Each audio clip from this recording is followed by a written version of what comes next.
Imagine walking into a new high school in the heart of small-town America, where the football fields stretch under Friday night lights and everyone knows your name except you're the new girl, hiding a secret that could knock out the toughest jock. What if that secret was being a world-famous boxer, and the local bullies just made the biggest mistake of their lives by messing with you? Buckle up, because this story is about to hit harder than a championship punch. If you're loving these edge-of-your-seat tales that pack a punch with real American grit and unexpected turns, hit that subscribe button right now. Tomorrow's story is one you absolutely don't want to miss. It's got twists that'll leave you cheering from coast to coast. In the sleepy town of Oakidge, Illinois, where cornfields met the edges of suburbia and high school football reigned supreme, Emily Carter stepped off the bus on her first day at Oakidge High. At 17, she looked like any other transfer. Student, slim build, dark hair tied back in a ponytail. Wearing faded jeans and a hoodie that screamed, "Don't notice me." But Emily was far from ordinary. Back in Las Vegas, where neon lights and packed arenas defined her life, she was known as Lightning Emily, the undefeated junior welterweight champion who had taken the boxing world by storm. Her face had graced sports magazines, her knockouts replayed on ESPN. But a family scandal, her father's embezzlement from the boxing promotion company, forced them to flee to this Midwestern nowhere. Now under a new last name and with strict orders from her mom to lay low, Emily was just trying to blend in. The school buzzed with the usual Monday morning chaos. Lockers slammed, groups of kids laughed too loudly, and the scent of cafeteria mystery meat lingered in the air. Emily clutched her backpack tightly, the one item from her old life she couldn't part with. Inside were her lucky gloves worn from countless training sessions, a photo of her in the ring, and a notebook filled with fight strategies. She navigated the hallways, ignoring the stairs. Whispers followed her. New girl from out west, looks kinda tough, but probably not. Third period gym class. Trouble found her. The class was outside on the track, and Coach Harlan, a burly man with a whistle that could shatter glass, barked orders for laps. That's when the bullies made their move, led by Jake Harlan, the coach's son, star quarterback, and self-proclaimed King of Oakidge. High. The group of three guys cornered Emily near the bleachers. Jake was tall, muscled from weights and ego, with his cronies, Mike and Tyler, flanking him like loyal pit bulls. "Hey, fresh meat," Jake sneered, snatching her backpack before she could react. "What's in here?" "Girly stuff. Let's see if it's trash-worthy." Emily's heart raced, but she kept her cool. "Give it back," she said evenly, her voice steady from years of facing opponents twice her size. Jake laughed, unzipping it and pulling out a textbook. "Boring. This belongs in the dumpster." With a dramatic fling, he tossed the backpack into the overflowing trash bin by the fence. Mike and Tyler howled with laughter, high-fiving as if they'd just scored a touchdown. Other kids watched but said nothing. This was Jake's territory.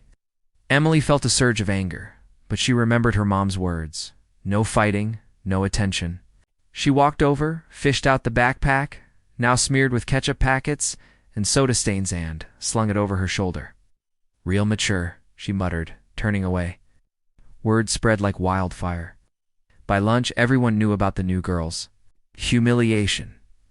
Emily sat alone in the cafeteria, picking at her tray, when a girl with curly red hair plopped down across from her. "I'm Sarah," she said, offering a sympathetic smile. "Nor Jake. He's a jerk because his dad's the coach and thinks he owns the place.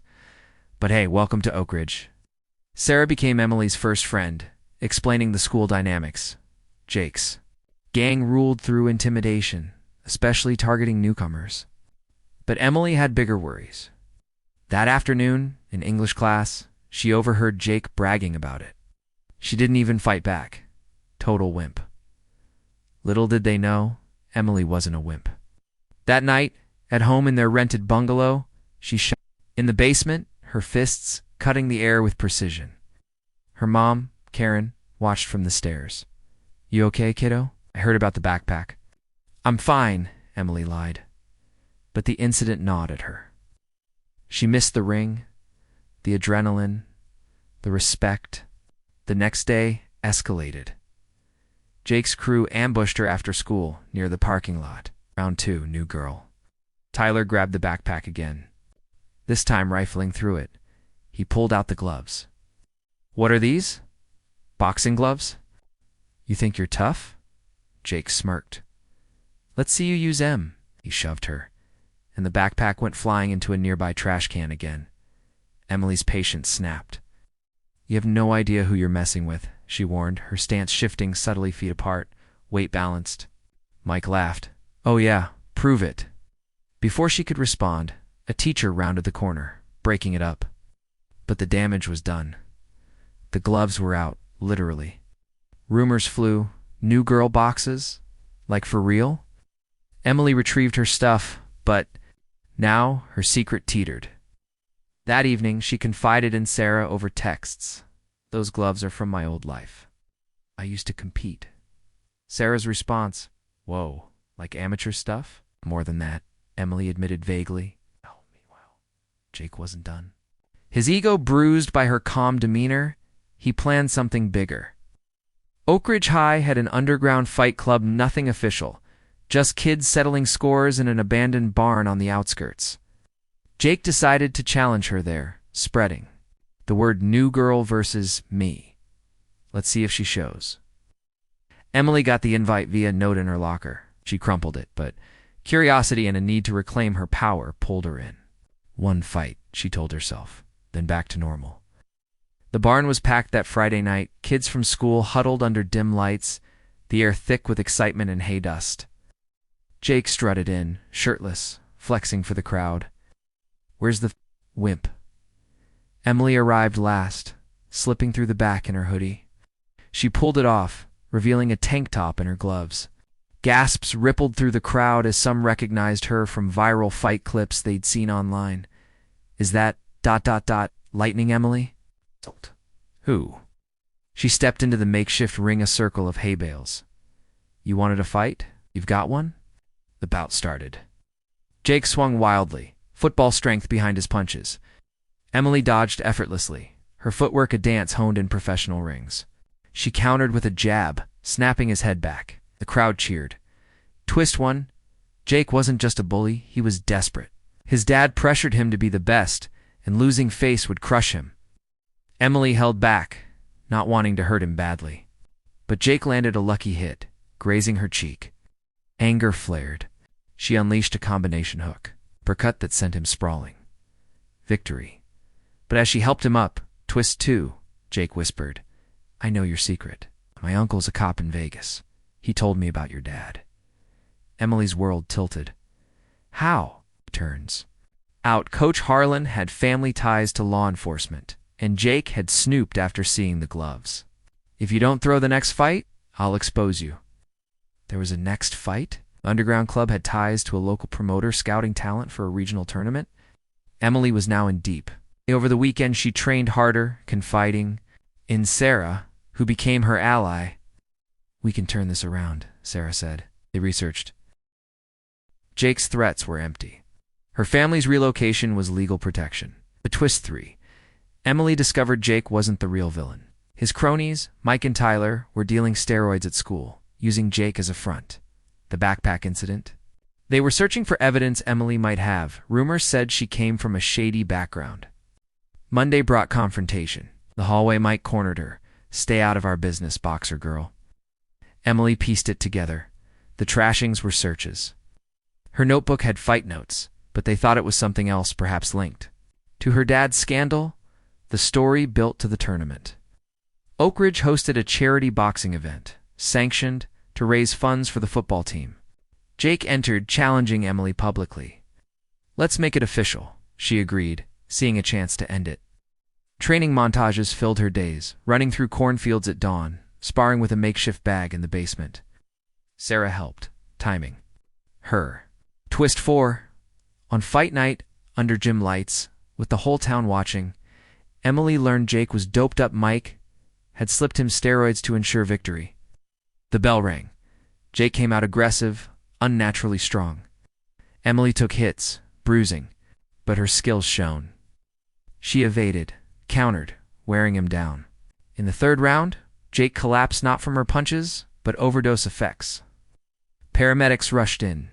Chaos. Investigation followed. Emily's testimony exposed the steroid ring. Mike and Tyler arrested. Jake, repentant, admitted everything. Twist 5. Emily's identity leaked. Reporters swarmed. Her mom panicked, but Emily stood tall. I'm done hiding. The story ended with Emily winning the tournament legitimately, gaining scholarships, and Jake reforming, becoming her sparring partner. In the aftermath, Oakidge embraced her.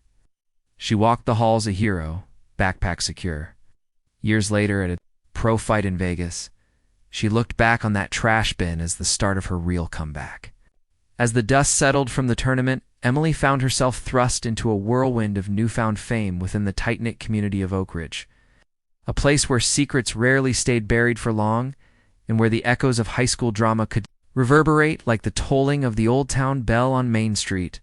The local newspaper, the Oakidge Gazette, splashed her story across the front page with a headline that screamed, "Local hero, new girl knocks out bullying and drugs in one fell." Swoop, complete with grainy photos from the fight night that captured her poised stance in Jake's dramatic fall. Reporters from nearby Chicago stations descended like hawks, their vans clogging the quiet streets. Microphones thrust forward as they clamored for interviews about her Las Vegas past. The embezzlement scandal that had uprooted her family, and how a champion boxer ended up in their cornfield-dotted haven. Emily, still bruised from the bout but standing taller than ever, navigated the chaos with the same grace she showed in the ring, dodging invasive questions with quick verbal jabs, while sharing just enough to inspire the kids who now idolized her.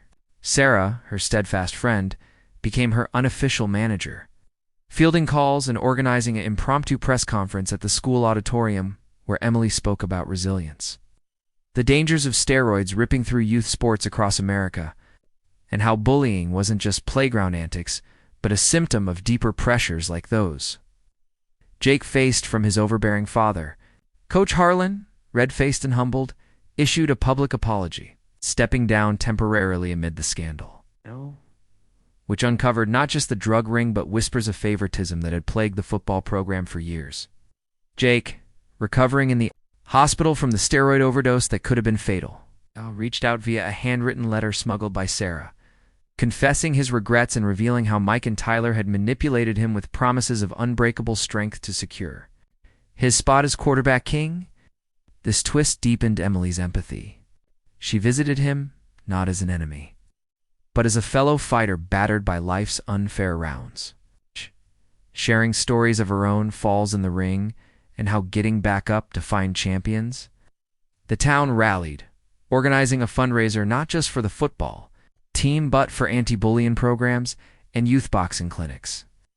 With Emily as the star instructor, teaching self-defense classes in the very gym where her secret had exploded, her mom, Karen, initially furious about the exposure that threatened their fragile anonymity, softened as she saw the positive change scholarship offers pouring in from universities like Notre Dame and UCLA, scouts from professional leagues, eyeing Emily's return to the big time, and even a tentative reconciliation with distant family back in Vegas who had shunned them after the scandal.